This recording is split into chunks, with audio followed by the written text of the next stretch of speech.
Welcome to Nisus Nation. I am your host, Jason. Please remember to like, subscribe, and leave us a 5-star rating and review. It really helps us out, and it helps us to reach more listeners.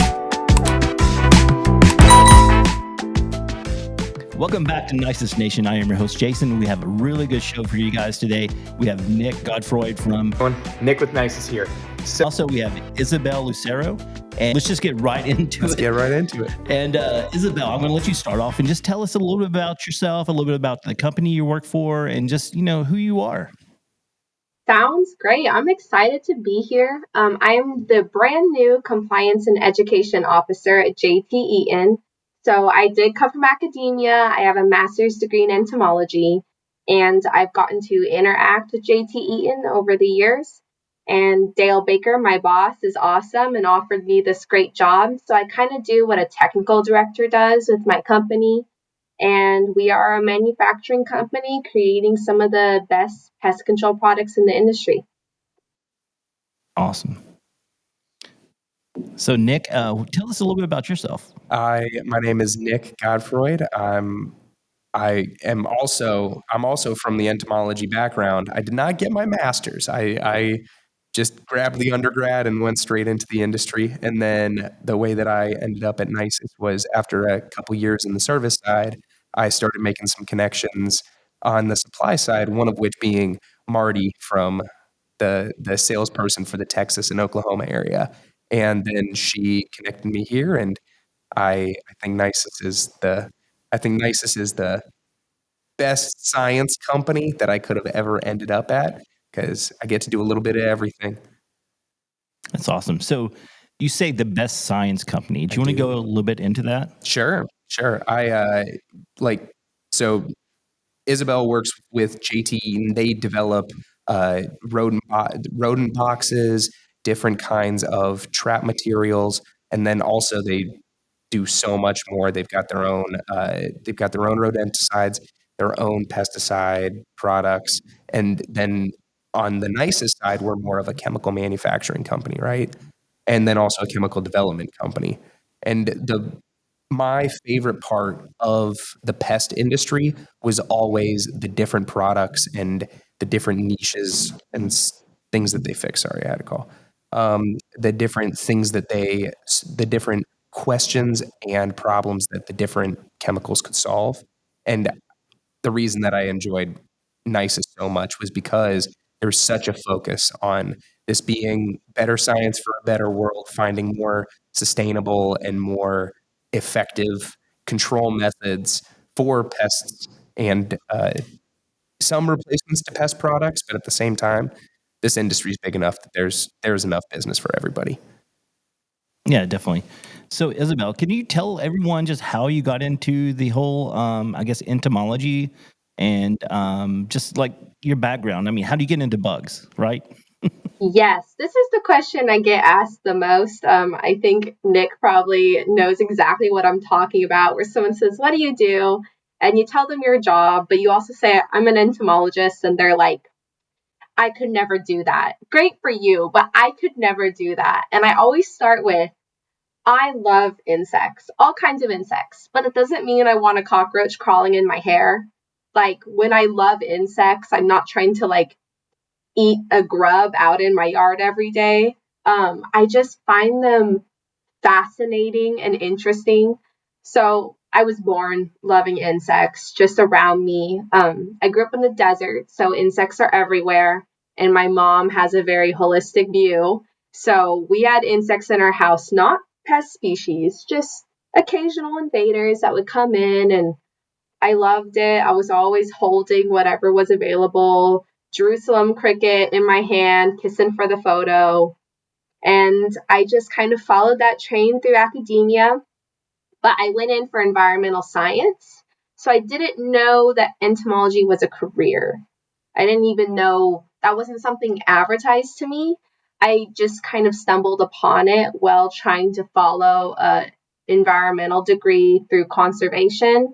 And once I discovered it, I was like, I can make money, play with bugs, help people, all kind of accumulating into a career that'll last a whole lifetime, where your job security is basically promised. you can move around, but you always have amazing opportunities. I mean, the pest control industry is so big, but pest control, or I should say urban entomology, is just one aspect of being an entomologist. So I'm really happy I went that direction because, there's taxonomists. Nick knows all about this too, but when I learned Forensic about, entomologists too, for the ooh, people that have a really good stomach for freaky stuff. that's my next We're life. bug people, and forensic entomology freaks us out. What? No. Maybe just me. I Maybe just me. that was Did always you do some projects?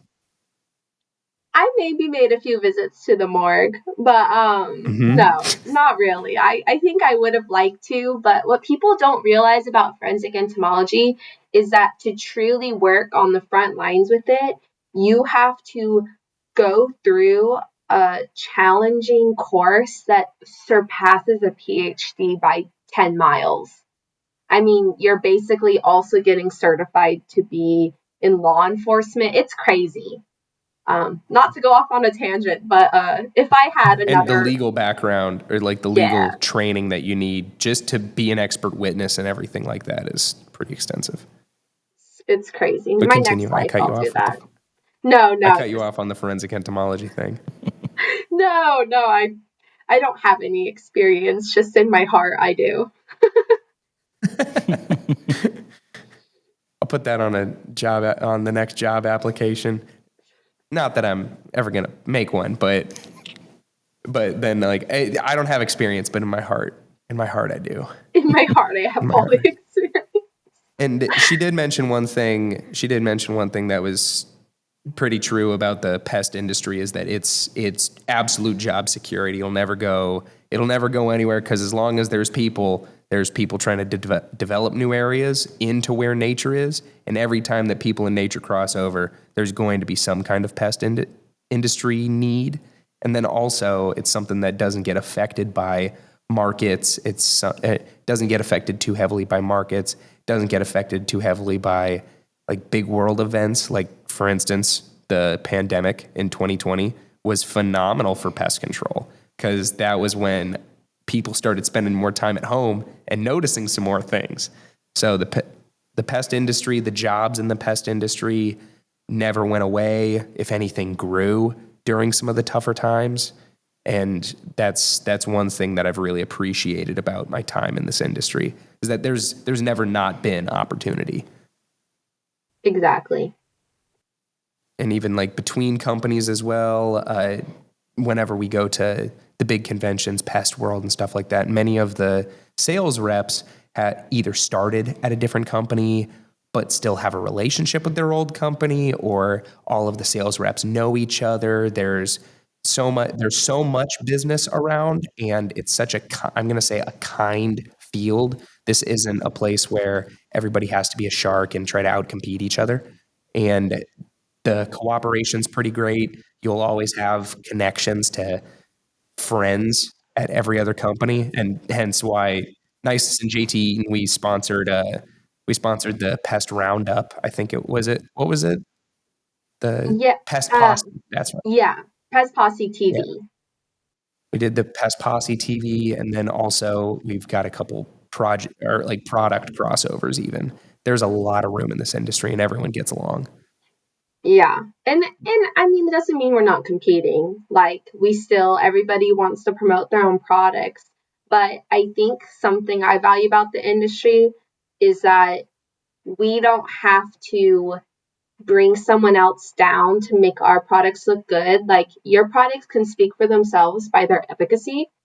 If they're not working, that you'll see that from results. So I think that's really good for us in general because it helps people to help each other. I mean, a lot of the advancements that we've seen happen, especially recently, have happened because companies are beginning to say, how can we help people? Let's make that our priority. And if we focus on that, we can take each other's ideas and each other's resources and combine them. Because that's what we do, right? It's healthcare. Yeah, definitely. Yep. And then whenever people ask me what I do, it's always like I say killing bugs and giving hugs just to kind of just make the rhyme, but it's more fixing bug issues and then also giving hugs and being able to help folks out. That's one thing that was nice about the service side. Whenever I spent my years on the like going to houses and fixing problems, that was always the instant reward was being able to see the difference that you're making in someone's life who's not like us where we grew up grabbing the bugs outside and bringing them in to show our parents. Most people are looking for a service, looking for someone else to take care of the bug issue for them. Hence why we're all gainfully employed. Yeah. Yeah. So I mentioned something to you yesterday, Nick. I was like, "Yeah, I don't do bugs." Yeah, you did. You did say that. And I was like, you're working in a great place for that. I know. But I mean, I was the kid that whenever I went fishing with my dad, he would have to put the worm on the hook because I didn't want to touch Really? the worm. You didn't want to touch the worm? No. Oh, when I was really little. This might freak my parents out that I'm putting this out to the world that they let this happen. But my sister my sister was 3 or something, and I would go find all of the worms in our yard and stuff and give them to her, and she'd just put them in her mouth and eat them. And then that freaked out my parents a lot. But I maybe that core memory of just like going and finding every creepy crawly in the yard to give to my sister to see if she would eat it. That was that was the beginning. That might have been one of the beginnings of when bugs became cool to me. Yeah, well, insects and worms, I mean, they're a good protein source. They are. Seriously. They are. Chitin is not too bioavailable as a protein when you eat it, but it still makes for some pretty interesting snacks. I mean, insects are consumed across the world.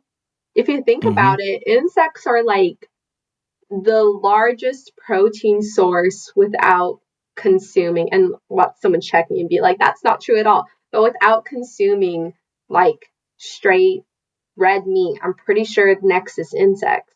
I mean, not mass wise, but they're some of the most percentage. efficient converters of like feed material to Maybe protein.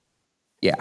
okay, I think maybe the I'm next just most efficient is like pulling out chicken. fake facts, but in my mind, in my heart, it's true. No, but in my heart, it's true.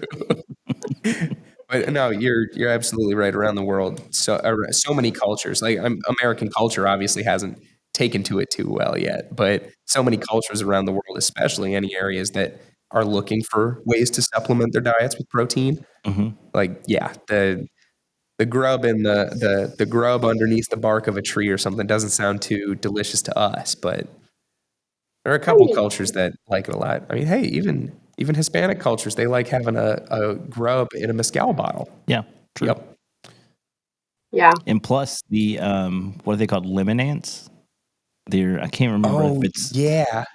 but they Like taste like lemonade lemon. ants. Yeah, they taste Yeah. like lemon, which And is weird. there's a couple ants. There's a couple desert ants. I don't know if they're in the United States. I need to be checked on that. Honeypot ants, and they're desert ants that use some of their colony to just store nectar in their bodies. And supposedly, if you eat them, it's like a fruit gusher, but it's got 6 legs. Yeah. Yeah. Yeah, Well, I don't see myself eating that. when I was in Australia, we went into the Daintree and we were eating green tree ants. And they're sour. I wonder if they're related to the lemon ants because they're sour like that, kind of like a lemon. But the whole point was you needed to eat them before they bit your tongue. So you're like crazily chewing as quickly as you can because you're like, who's going to bite who first? Yeah. Food fights back. Yeah. Imagine if you had to do that with every chicken nugget you ate. Like there's a chance. There's a chance that this thing's about to peck you back. I think I'd stop eating chicken nuggets. Oh, I wouldn't. I love chicken nuggets too much. Even if they were slightly threatening, that wouldn't stop me. So, Isabelle, when did you, or maybe not when, but whenever you were in school, you went to Clemson for your undergrad, University of Kentucky for your grad degree. And Yes. at any point in your schooling, was there obvious opportunities that pest control is open and interested in hiring entomologists. Was that delivered to you somehow, or did you have to go find it? Sure. But yeah, Nickella, I'm teasing you because my name's not Isabella, but Nickella, Did I say Isabella? you did, but it's cool. I answer by many I names. I think I called you Isabella also, didn't I? You did, Most and people do. that's what probably threw me out. Okay, so I will answer to Nick Ella for the rest of this podcast. Nickella. If it's easier too, you can call me Izzy. Izzy? Okay. Izzy's Yes. a good nickname for me. Well, that's what I knew you as first. So Yeah. props. But I Okay. feel like that question is so important because I don't feel like the opportunities I got are equal across the board. So I love the grad school I went to, and it provided me those opportunities. I did not have to seek them out. But I think that's because of the professors specifically who are teaching at my university and their history. Because I talked to a lot of other entomologists that I meet at like ESA, so it's not as urban. We still have a move section, which is for urban entomologists, but a lot of them more study, I guess, less applied research and more intellectual theorized research, and they don't get those opportunities generally, and they also don't hear a lot about the industry, which was crazy because I studied under Dr. Zachary DeVries, who is a industry well-known name, does a lot of outreach and extension. So he gave me opportunities to talk, took me to pest control conferences, helped me to get into the CEU speaking circuit before I even graduated. So I got those handed to me, and I cannot be more thankful because I would never want to be in any other career path. I love the industry. I'm never leaving. I do not plan to go back and be a professor. No, thank you. But to think if I didn't have him there and have other people around me who are giving me those opportunities, I might have never heard about the industry. And I don't even know what that would have been like. But after I was given those resources, I followed up on them. And I was the one who was like, this is as awesome as it sounds. This is where I want to be.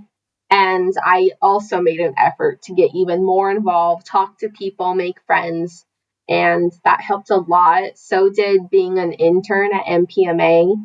So I was one of the little student interns at Pest World. And Was it Pi Chi? Pi Chi no, Omega? it's through MPMA. They offer it. And so you run a lot of the different scan tables at Pest World. Mm-hmm. Yeah. But that's so a that great was place to make those connections. I'd been wanting to go to a pest world since I started on the service side years ago, and this year finally got the opportunity to go. That was so much fun. Oh my There were so gosh. many people to meet, and then so, like you said, so many connections. And making that as getting there as an intern in the first place before you even entered the full sphere, that must have been a great advantage. It And was. Yeah. But how did, and oh, sorry, Nick, no, you Nickella. go, Go ahead. I just Nick Ella, yeah. want Nickella. How did your experience differ from mine? Because I'm curious because I was kind of put in the straight line to meet people in the industry. Did you have that experience? No, Oklahoma State's entomology program is fantastic, and there is some opportunities to get connected with pest control companies because a couple Oklahoma State graduates would go on to form pest control companies, and a lot of times if they gave back to the university or if they just had a close connection with it, like during some of my introduction undergrad classes, some guest speakers would be like people that ran pest control companies in Oklahoma that had graduated from OSU. And so that was kind of an opening, but that was only service side. There wasn't any kind of supply side or even a corporate side of like a Terminix or Orkin or any of the large companies hiring entomologists. There wasn't any opportunities that I saw like that as an undergrad. But one of those Oklahoma State graduates who made a company ended up selling it to a larger company, and then I got an internship through that large company. That path brought me to the service side, straight out of undergrad, though. And thankfully, like I mentioned about the pandemic, like I graduated spring of 2020, and that was the semester that the world changed a little bit. And a lot of my friends had job opportunities that dried up because the world was changing and businesses didn't know how much hiring they would be able to do. Pest control, I had every single opportunity on the service side still right in front of me. And then from there, that's when I got introduced to the supply side. So different from you in that you went to the academic side and then entered the supply side through the CEU courses and through NPMA. You got to see the support structure behind the service industry. And then I went into the service industry first and then transferred back over to the supply side. And yeah, it did mean that I had to crawl. I had to do a little bit more crawl space work, had to do a little bit more attic work than you were forced to, I think. Although I'm sure you've been in plenty doing some surveying and some work, but it did end up still getting me to where I wanted to be, which was on the supply side, on the development side of pest control. Okay. Okay. Yeah. I think it's really good to emphasize here that there's no right way. Like, No, that's there's multiple paths, which is so cool. yeah. Yes. There's all the And ways that you can be introduced, and everybody adds so much, especially from having different backgrounds, different pasts, different experiences. and you don't need a PhD in order to make entomology work as a career. And that's the thing that's one of the reasons that I was so excited to do this podcast was that undergrad, masters, and also how many of like my co-salesmen just graduated high school. So many of them, they ended up working on the service side straight out of high school and then made their way to the supply side. And then a lot of them weren't even in pest control. A lot of them came from uniform companies, like working for Univar and stuff like that, and then ending up going from Univar, going to a large pest control company, and then ending up on the supply side. So I think that the pest control industry is something that's so easy to break into. You just have to know that it's open and look for and you don't even have to look for the opportunity a lot of times. And that's in your case, and go ahead. Oh no, on my case. In your case, your school and your professor's process alone brought you straight in to the industry. Yes. Yeah, and I did that's pretty direct cool. applied research. So my research helped to guide, or will help to guide the industry. Are you peer reviewed yet? Not yet. I'm still in the application process. It's coming. Yeah. I'll rejoin. I'll redo my dues to ESA and stuff whenever that comes around. So I can read it. Thank you. Yeah. I can also just send it to you. Fingers crossed. But, you said you don't need a PhD. You also don't need a master's. You don't need a degree to be successful in the industry. But I think we'd also be remiss if we didn't mention the benefit of having an entomology degree, because you don't need it to be successful in the industry. But there's ways that having a degree or having somebody with an entomology degree at your company can increase your success. If you want to touch on that, Nick. I was able to skip a couple lines on the service side because of that entomology degree in Texas specifically, to become a certified applicator.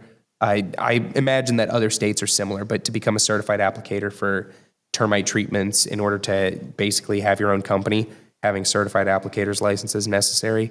And there are experience requirements and apprenticeship requirements that a lot of those can be skipped. by a biology degree that's somewhat related to the pest control industry, and entomology, of course, sends you over the line on that. And my first job straight out of college was, I was partially a specialty technician, but more of like I was the ringer to bring in whenever the problem at a specific residence was not being resolved in due time. So basically, if the roaches were fighting back enough, then they'd send me. And that, having that background knowledge of maybe a deeper level of understanding on the target pests did help me so much. Yeah, for Yeah. sure. Because And having that degree behind you, not that anyone needs it, experience is just as valuable. But having an entomology degree and coming into the industry like you did, Nick, it gives you that, again, that holistic viewpoint for when an issue isn't getting solved. You're like, okay, what are we missing? We need to look at all these different pieces, the behavior, the resistance. Is it physiological? What's happening? What is this whole ecosystem contributing to this problem? And I think that that's a viewpoint a lot of people have, but then a lot of people also weren't trained that way, or they just haven't gotten there yet. So it helps to have that training from school sometimes to maybe be, what are we missing? absolutely. And I was able to be a bigger resource to my teams because of it. And I imagine the same thing is true of you. Well, you've got teammates that they'll message you, say, "Hey, what is this? Give me a more technical description of this." And it's not that they can't figure this information out by themselves. It's that you get to be that one-stop shop for a little bit of extra trivia knowledge, a little bit of extra sales pitch material. And then also insect ID is one of the most important parts of pest control. And I see you excited about that. I take it you get a decent amount of pictures sent by numbers that you don't even know in your phone. You're like, new phone, who this? And it's like, oh, it's your aunt. I saw this bug outside and I was wondering if this is dangerous. No, it's a box elder bug. You're okay. But yeah, is that pretty relatable? Oh my gosh. I mean, so I was never a technician. I only ever did applications for research-based projects. Mm-hmm.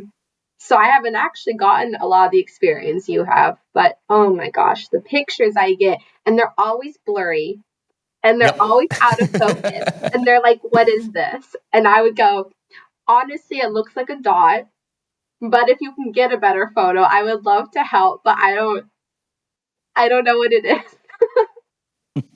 As a PSA to anyone who knows an entomologist and is going to send a picture to try to get some ID, a further away, more in focus picture is better than getting the camera right against it. Because it might not be big and we might not be able to see specific little things, but just being able to see the shapes of its legs, the shapes of its head, the shape of its like abdomen, or if it's a beetle, the elytra on it. Just the shapes of things can usually point us in the right direction.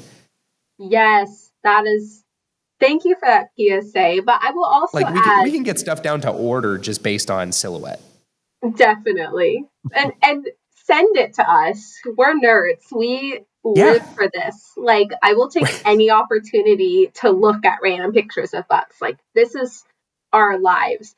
I just can't help you, and neither can Nick if it. I don't know what it is. We waited until adulthood for our obsession with bugs to be cool and useful. When we Yeah. were little kids, it wasn't. Like when we were in middle school, it wasn't very helpful that like Nick can throw up his hand and then say a cool bug fact at any time. But now we've got jobs that can Now we're cool. require it. We're Yeah, now finally we the can cool feel kids. cool. Makes us feel useful whenever we get the texts from family members and friends of, hey, Yeah. what's this? And Just a couple days ago, one of my sister's good friends from her childhood had a wheel bug, an assassin bug, outside of their front door, and then she's like, "What's this?" And then the next picture, it's on her hand, and I was like, "Hey, that's like just don't mess with it too much. That's an assassin bug. It's got an extremely painful bite. Just don't maybe push it off onto a leaf somewhere, and you're good to go." And Thankfully, no bites, no issues like that. I dissected one of those one time. Like a whole fifth of their body cavity is just saliva glands. Oh gosh. Because they have to melt everything that they eat so then they can drink it like a straw. Doesn't that make you feel good, Jason? Yes, Yeah. great. Isn't that pretty cool? I also weirdly chose the wheel bug to be a dissection specimen for a project. I just feel like Really? they're like interesting. I don't know. I mean, there's many true bugs around constantly, and they all kind of work similarly. It's just what is their targeted food. But I mean, it's just so cool. I mean, let's also remember their relative who causes us all the headaches, the bed bug. Yeah. Bed bugs. That I was walking to class one day and I saw a bed bug on the back of my friend's sleeve, like walking down the back of his sleeve, and ran up to him, grabbed it off of him, and I'm like, "Hey man, this is a bed bug on my thumb right here." He's like, "No, it's not." I'm like, "Dude, you know why I'm here. This is a bed bug." And sure enough, there was a heat treatment that happened at that dorm. Yes, that's always the Actually, it technique. wasn't a dorm. It was an apartment. Do not sue me, Oklahoma State. You don't have bed bugs. They do a good job there. No, but you said, we love getting the please identify this until I'm like, that is without a doubt a bed bug. And then they're like, I'm going to burn my house down. I'm like, just don't do that. Nope. That's what the industry is here for. That's what we do all that research, all that training, continued education courses, is so that you don't have to throw out every single piece of furniture and you don't have to move out of your house and sell it for a loss. We can help you. That's what we're here for. Sounds like a financial nightmare. The sell for a loss just because of bed bugs. Oh my gosh. The amount of people who I've told them, okay, what you're seeing are bed bugs. And then they're like, okay, I'm going to get rid of all my stuff. I'm like, That's maybe just not how it's going to get call fixed. someone. Call someone. That's what we do. We can help you. Yep. And then, of course, you guys being a supplier, you have so many companies that you sell to, and then you get to recommend them, bring their business up as well. And it's a very co-supportive industry. Yes. Yeah. We don't do any treatments ourselves. Seeing bed bugs was just through academia, where we more just send to distributors, but we still interact directly with our clients, buying through the distributors. So that's really cool because we get to talk to them about our products, and they have another resource, which is their local distributor, to help them even more since we're sending products everywhere. Yep. And one thing that I also wanted to mention, I know we had moved away a little bit from the opportunities that we were finding with different degree levels and stuff like that, but also that I felt like at the beginning of, so you and I were talkers. We're pretty verbose for entomologists. Like it's a wide spectrum of people that are in ento courses. The lovely students from University of Kentucky students that we were hanging out with in Denver? It wasn't all, but a heavy number of them are my lab mates who I'm obsessed with. So Yeah, they were super fun. They were super fun, but there's different levels of, I'm going to say, talkativeness in those groups. And then my graduating class of entomologists at Oklahoma State was a very wide range, and I was definitely on the more verbose side. And now I'm seeing more opportunities for people that, even if they're more research focused, they're a little bit less, maybe they might be a little bit less sales focused. They might be a little bit more focused on their work and on their research. There's more opportunities for that coming up as well. Orkin recently announced that they're changing their technical division to Orkin Entomology. And then Terminix, you and I got to see the Rent-to-Kill Terminix research facility down in Dallas. And the young entomologists that they hired there to do research on termites, mosquitoes, German roaches, there's a lot of opportunity, not just for the talkers of the bug class. yeah, there's space for everyone. And you don't have to be the most outgoing person to be in the industry. Not everybody is on the front lines talking like me and Nick. There's all kinds of positions that are equally, if not more, successful. It just depends on what you like. And one of those people who were doing the research that we got to meet was a member of my old lab, Sudeep Gaye. So He's so cool. Oh my gosh, he's the coolest. But, he loves research. He loves it. Mm-hmm. So he always wanted to go into the industry, as far as I was aware. And he found a spot that really suits him, which is kind of similar to academia. You're still performing very applied research, investigating problems, but it just has a more direct route to the industry. Yep. And he was doing the stuff on ants, right? Rover ants? I think that he was doing a lot of the pest cockroach species work, but I think that it's fluid, and I'm not positive exactly what he was doing, especially because they're just starting. But I think everybody gets to kind of explore whatever pest species they're interested in, maybe. Yep. Right. And the students that we mentioned, like your old lab mates, had a wide range of things that they were all studying. From German roach proteins all the way to mosquito issues. Yes. And, proteins, allergens from proteins are a huge emerging field in academia. And I know it's now translating also to the industry, where allergens are beginning to be discovered in so many more places than we thought. And I think that's important because the industry's always cared about people's health, but you can't help what you don't know is there. So with this new emerging research, we're like, whoa, we have these allergens affecting people in the carpets from the bed bugs. It's not just the bed bug skins, the bed bug poop, it's in the carpets, it's everywhere. So I think that this new emerging research is going to have trickle down effects, which is also a great reason for entomologists to speak up in the industries, because they're able to have these connections to academia.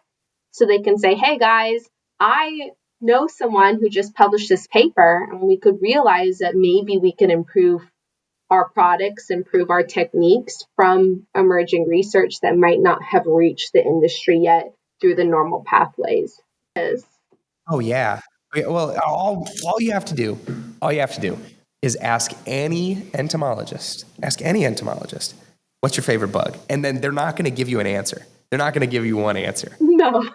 Nope. It's going to be like, oh, I like this family. I just like beetles in general. I think they're cute. Or I really dig this aspect of what some insects and what some arachnids do. Like, I like the things that sting. I like the things that have colonies. And then they'll give you an umbrella of things to fall under. And I think that's pretty funny. Why would you like things that sting? I mean, come on. There's something. Who likes things that sting? I'm about to explain it, because I'm one of those people. I think that the things that sting are just so cool. There's something incredible about, so venom is typically super well folded proteins, like just specially molded proteins that are meant to either do damage, like break down other things. So enzymatic proteins, so things that break stuff down, or sometimes they're just neurotoxins, and all they're doing is making nerves fire, making pain happen.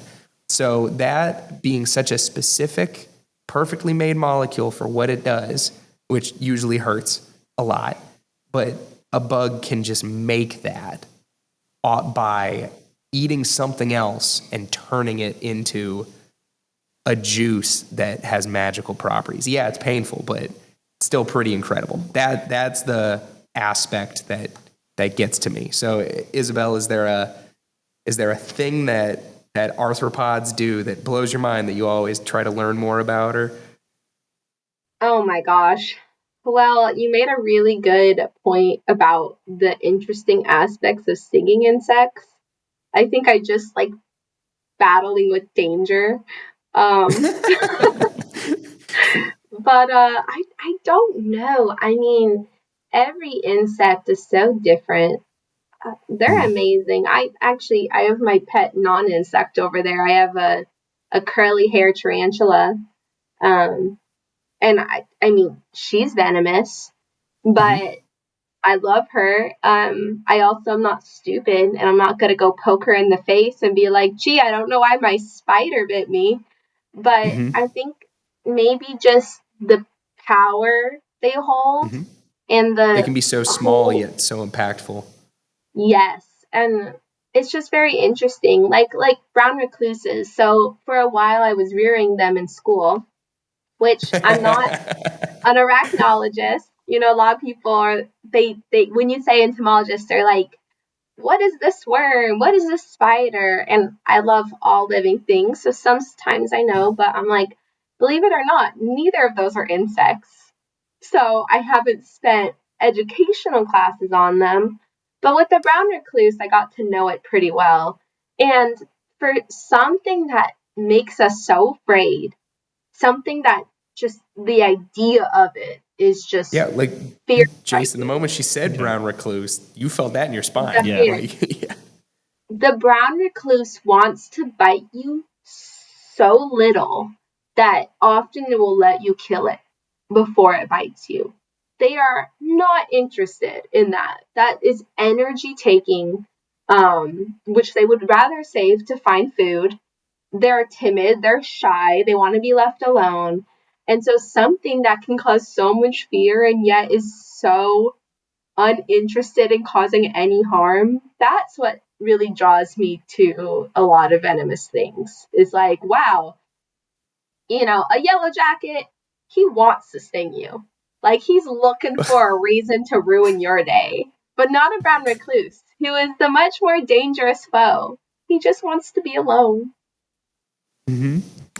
Very, very interesting perspectives on two of them. Because I see yellow jackets the same way that you see brown recluses. Oh, I'm really? like, well, they have a mission. They have kids to feed. What's the quickest way to find this energy? It's sugars. It's sugar water, which Americans, we've typically got a soda open somewhere or something like that, and it's going to search for that food. But there's a big protective giant over that food. So I can see why. And yellow jackets are pretty small in terms of wasps. Proper yellow jackets, like not European hornets or anything. They're pretty Right. small. So they have to make up for it with aggression. They have to be little honey badgers, each of them. And That's a good point. Maybe I'll and forgive so them. like there's always those little extra perspectives, and that's one thing that I just had so much fun learning in school and out of school as well.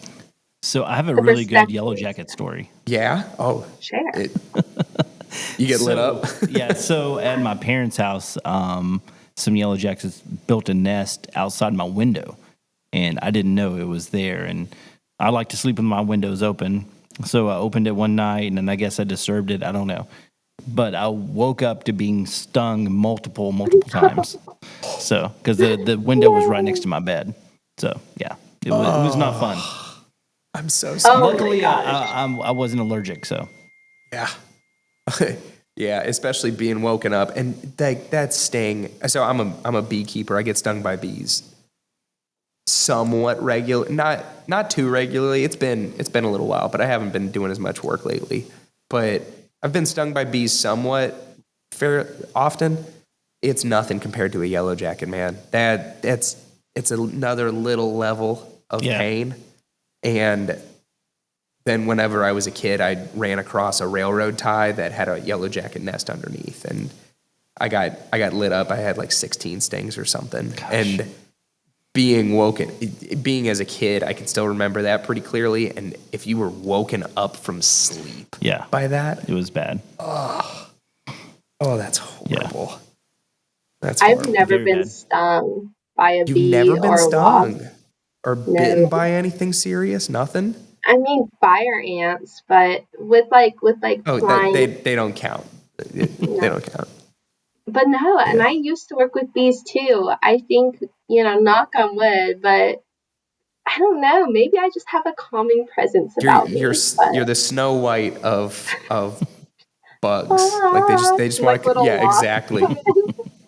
Yeah, you sing a note and wasps come and land on your hand. Yeah, no. Oh my gosh, I I'm gonna have definitely, no friends after this. They'll be like, is you can never sing publicly again. yep. 'Cause they're going to be worried that you're attracting too much. One thing that the one thing that I actually found very interesting was how much interest I had in wildlife control after after getting into the pest industry. How quickly I was able to pick up like rodent control, rodent behavior study, and stuff like that. It's similar languages to entomology, to bug science, and actually same with my official title for Nisus is that I'm on the industrial side of Nisus's business. So Nisus does professional pest products, of course, and a lot of times we'll talk with pest professionals on this show and otherwise, but then the industrial side is a lot of what Nisus does, treating railroad ties, telephone poles, and sill plating, like larger scale products that our treatment is not applied by a technician, but rather it's applied during a construction process in a facility or at a sawmill. And that world was completely new to me. But having that background from my pest control side, from the entomology side, similar language all around. And then I've been able to start learning that this year. And so I feel like I could, from my entomological and pest control background, I could do really any kind of tech sales or tech, like kind of technical education. I think it's a pretty versatile opportunity.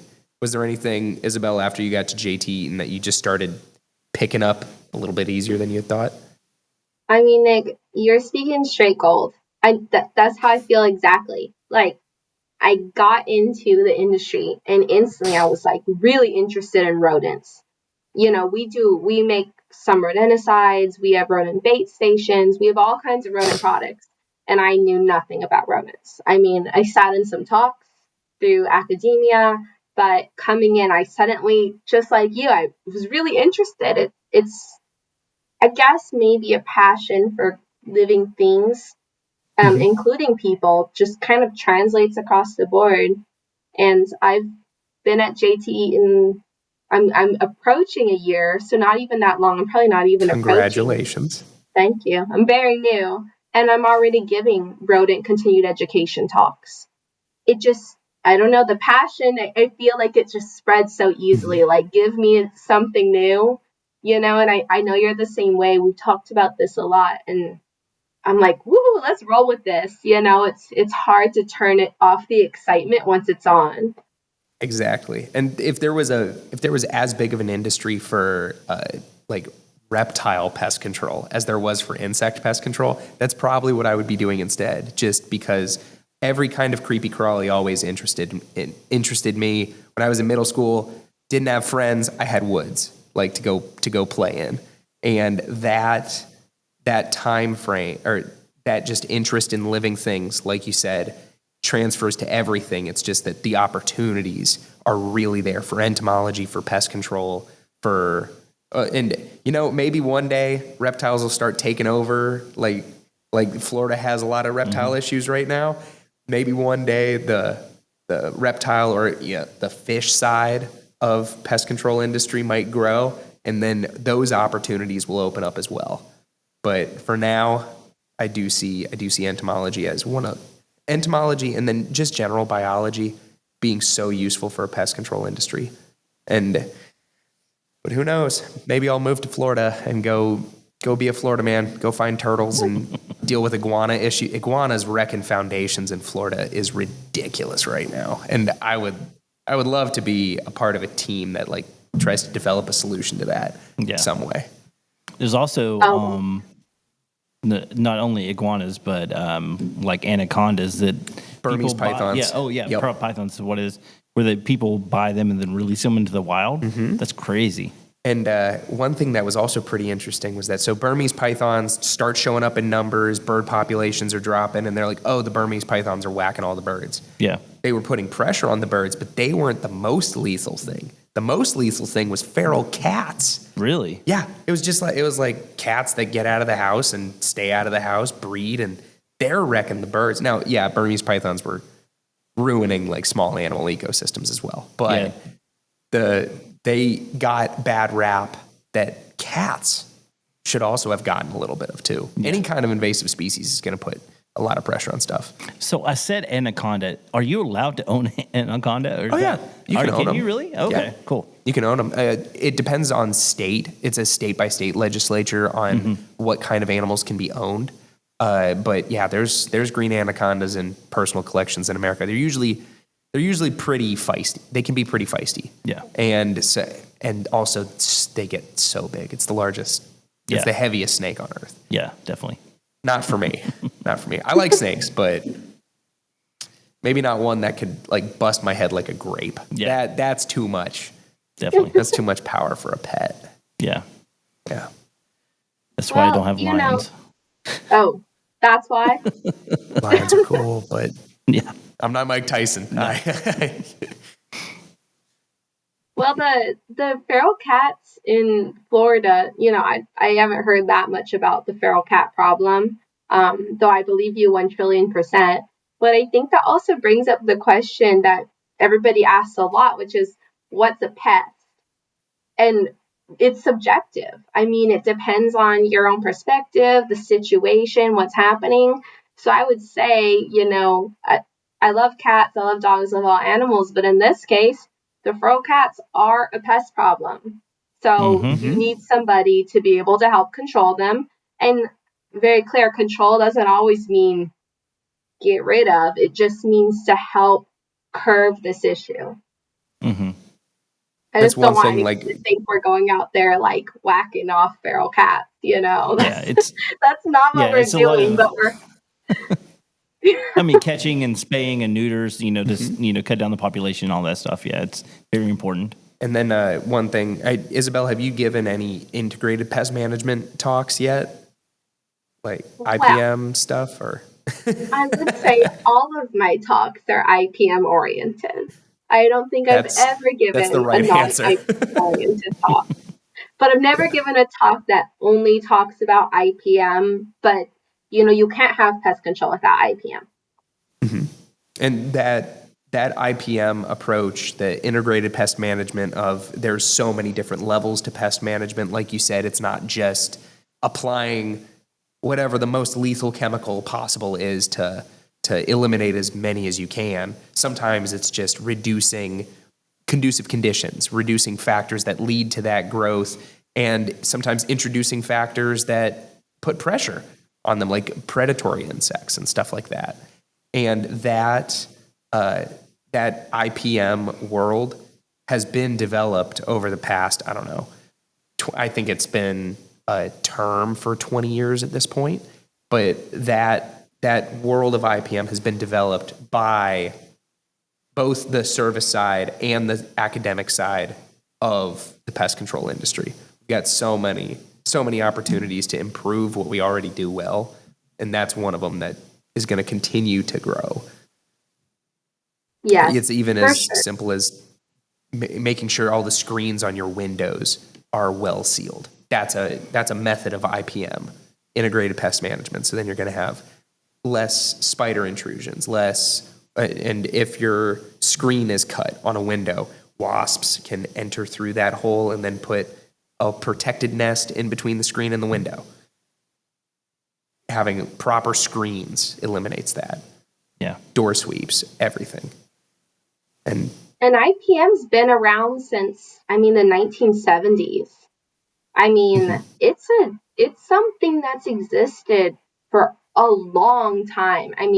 Over 20 years, but I think the point Nick was making is that we didn't implement it like we should that whole time that it existed. After DDT got banned, that's when IPM started getting talked about, but only recently, I would say relatively recently, have we put an emphasis on, okay, wait, IPM can't just be something we put in place saying, hey, let us do what we want, we're doing IPM. Like now we're really saying we want our earth to last, we want humans to stay safe, we are worried about emerging issues. How can we tackle all of this without causing harm? Yeah. IPM. IPM. IPM. IPM. There's definitely a T-shirt. There's some T-shirt opportunities in there for sure. Like maybe acronym, like I Incredible or something like that. There's been some solid shirts. There's been some solid pest control T-shirts over time. Like the Pest Posse one with what was on the Pest Posse shirt that had Oh yeah, it was a our logos? rat watching TV or something, and he Yeah. had a lasso. There was a was it a cockroach like riding a rat with a lasso? Maybe. I have the shirt. Okay. I can't remember. You have the Yeah, shirt? me Yeah. too. I can't remember what it was. There's been some cute ones. There's been some good ones. Now, one of them that got floated by someone. I won't say who floated it, but I know that NPMA is going to Orlando next year. Mm-hmm. Yeah, Orlando, and some rodent focused companies could Yeah. make a T-shirt that's Mickey Mouse stuck in a snap trap or something like that. We'd get sued. Yeah. Maybe. Then okay, make it a resemblance or an obvious parody Mickey Mouse in a snap trap. Yeah. Love it. You know, Nick, we talked about getting a big group together and going to Disney World. That would be another great opportunity for the Nisus podcast to talk about rats in a rat-centered area. Oh my gosh, I can Yeah. only imagine the rodent issues. I know, because Disney's properties are basically in a swamp. They're in a swamp that's been cleaned up, and then foundations have been poured and stuff like that. And that humidity level, that water table, everything is going to be every pest issue possible. And then you add in all of the concessions, all of the children, all of the living spaces nearby. The trash management must be something incredible. And oh yeah, that would be pretty interesting. I wonder if Disney would let us like go walk around at night with like black lights and headlamps trying to find issues. Man, probably not, but that could be fun. Yeah, No. I would say that's a no. That's going to be a no. They That's gonna be a wouldn't no. let us, but I think I could run faster. Disney's security team is going to be like watching this video, and they're like, "All right, we're putting bolos out for these kids here. Like, be on the lookout for them. If you see them, they're out. Disney security is no joke. They're gonna have to For real. drag us No. kicking and screaming out of A Bug's Life ride. Yeah. Yeah, That's the Bug's Life. dude. A Bug's Life was my- great. Was there a media production that you think might have been pretty formative to you? Actually, and then after she answers this, I'll ask you this, Jason, too. Like, so Isabelle, was there a media production that was pretty formative to you in terms of maybe your entomological interest or just your interest in critters in general? Yes. The Fly with Jeff Goldblum. Yes. Oh, It's a classic. that's a creepy one. I love that movie. And I watched it as a child with my dad. And I was like, I wasn't allowed to see the like dirty parts, but I got to see the like fly evolution. And I was just like, this is the scariest and coolest thing I've ever seen. It got me really interested in genetics, which I never fully studied.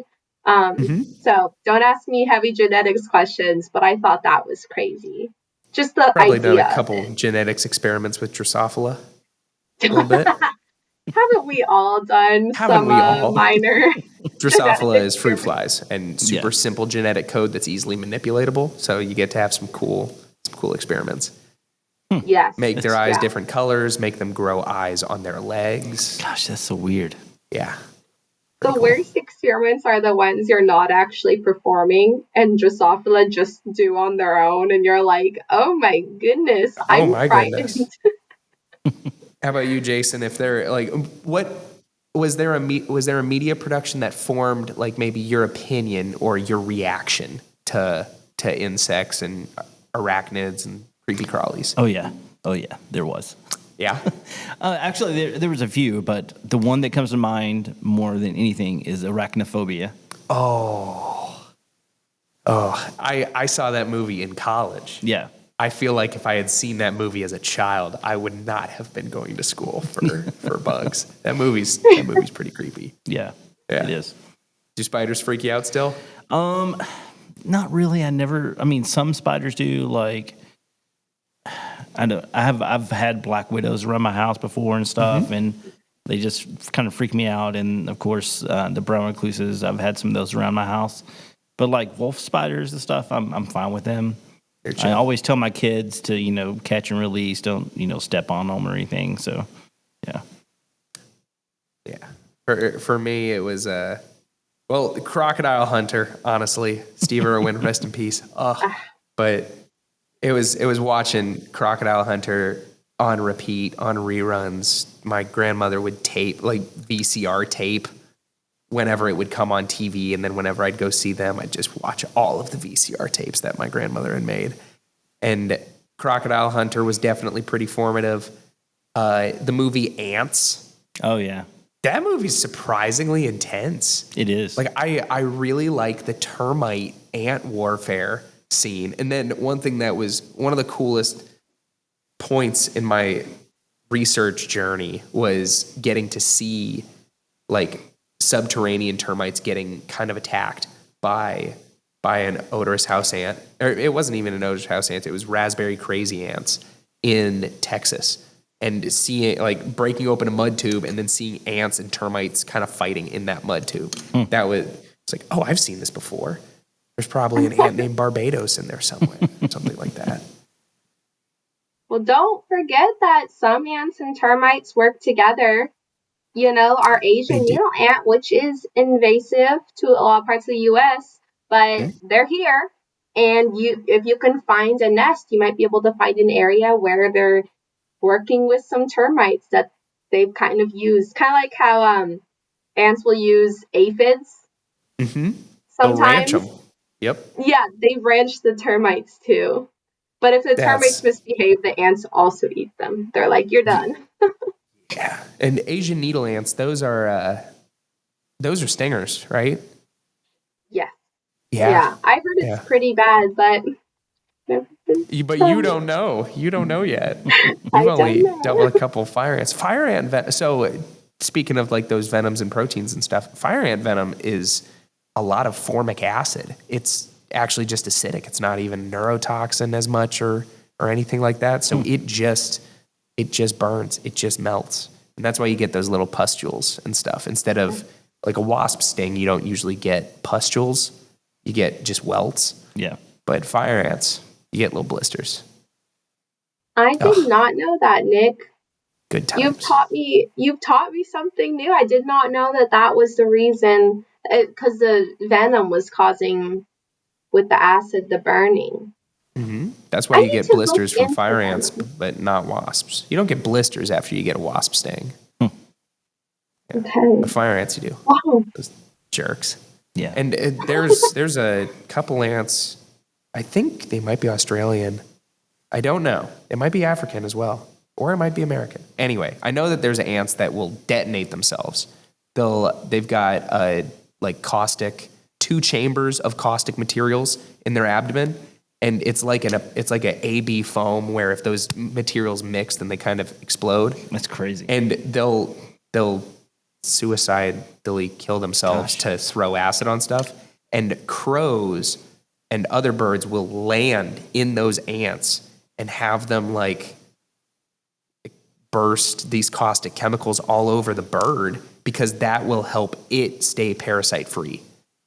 Because those caustic chemicals on there are a repellent for mosquitoes and ticks. That's amazing. That's pretty so cool. Cool. Yeah. That holistic mindset that Nick is displaying so well right now, that we can't just look at something as only what we're seeing. There's so many reasons and interactions. Maybe if you're like, oh my gosh, there's ants exploding in my yard, you'd be like, well, you have a bird problem. Yes. Yeah. Whenever people have flea issues come up out of nowhere, it's usually that they had a pet animal that was the target of the fleas, a cat, a dog, or something like that, then something changes, and then those fleas start biting the people because they don't have their preferred food source.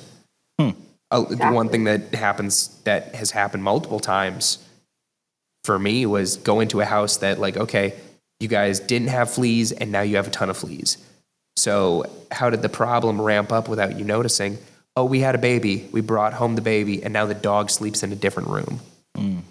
And when that dog slept in a different room, all of the fleas that were in the room where the dog used to sleep, they needed food somewhere, so they started biting the parents. Yeah. Fleas are no fun. Fleas are no fun. But And your carpet, they're in the upholstery. You know, if you take away their food source and you do nothing else, you still got fleas. Still got fleas. They can survive forever without a meal. They're so tough. And not me, a lot of though. times they can be pretty pesticide resistant. Yeah. Yep. But that's one of the things that the whole point of us hopping on this podcast was for, is like there's different ways to think about this and to see the world of pest control, and we want every brain we can get. So if this is something that interests you, by all means, give it a check, reach out, talk to pest control companies in your local area, even if you're just a biologist, see what kind of opportunities and connections you can make through that. Yeah, definitely. And having a pest control company, if you're a hard worker, is a known quantity as a moneymaker. That if you set up a company well, you're good with customers. You realize that it's a service business that you just happen to kill bugs in. Then starting a small business as a pest control operator is the easiest it's ever been. There's so much information, so much education now. Our companies are always putting on education opportunities, and just reach out to the folks that you know. Definitely. Yeah. And even though Nick works for Nisus and I work for JT Eaton, you know, we're not uncontactable for questions. There's entomologists everywhere, and we love to help everyone. You know, we don't just help our companies and their issues. Email entomologists, email professors doing research that you're interested in. I mean, people who are passionate about what they do love to share knowledge. And this knowledge is free and it's out there. There's publications that you can find for free. You can go to extension offices, which also generally have entomologists working there that can advise companies, advise manufacturers, anybody for free on insects that they're dealing with, pests also in general. These are all resources all around you that, and if you're interested in becoming an entomologist, you have a specialty passion for insects and you want to learn more and go really in depth, that's always something you can do. You don't have to be the age of going into undergrad. You can do it at any point. We have students in all ages, all walks of life who are like, wait a second, I wish I knew more. You can always do that. The Associate Certified Entomologist program done through ESA, how many ACEs are in every pest control company? So many. And all of them are every bit as passionate, every bit as interested as people that had formal schooling for it. Exactly. It's fun to learn more. That's also why, you know, CEUs are so great, because not only are we making sure that technicians are staying on track, keeping up with changes in the world, but that's an opportunity to get to learn really fun stuff. I don't have a license, but I go to a lot of conferences because those classes teach me so much. And I have a master's degree, but yet I am learning constantly from everyone. I mean, I have technicians come up to me and tell me things that I never knew. And it's just like a plethora of resources that don't just have to come from the academia, they can come to academia from the industry as well. Yeah, that's awesome. All right, guys, I just want to say thanks a lot for coming on. This was very informative, and I had an awesome time. So, Nick, Isabelle, is there anything you want to say before we close out here? I would just say, obviously, thank you so much for having us on. I do like the Nisus podcast. I thought it was a great idea when Were you just pitching it at IRG earlier this year? No. So when I got hired on to be a graphic designer, I said, hey, have you guys ever thought about doing a podcast? I think that'd be an awesome idea. And of course, Lee was like, yes, let's do it. So if a boon to Lee is that if there is any kind of idea that he sees the passion and the kind of the prospect behind it, he'll support you 100%. And that's awesome. Of course, like as a closing note, there's, like we just mentioned, there's so many opportunities to get connected to this industry, especially if you're a young professional or especially if you're looking for a change in profession. There's so many ways to get connected. Please take advantage of those. Of course, you can reach out to me. You can reach out to the Nisus crew as well. And then I'm sure Isabelle will plug some opportunities as well. But thanks for having me on. This has been awesome. Yeah, thank you, Jason, so much. This has been so much fun.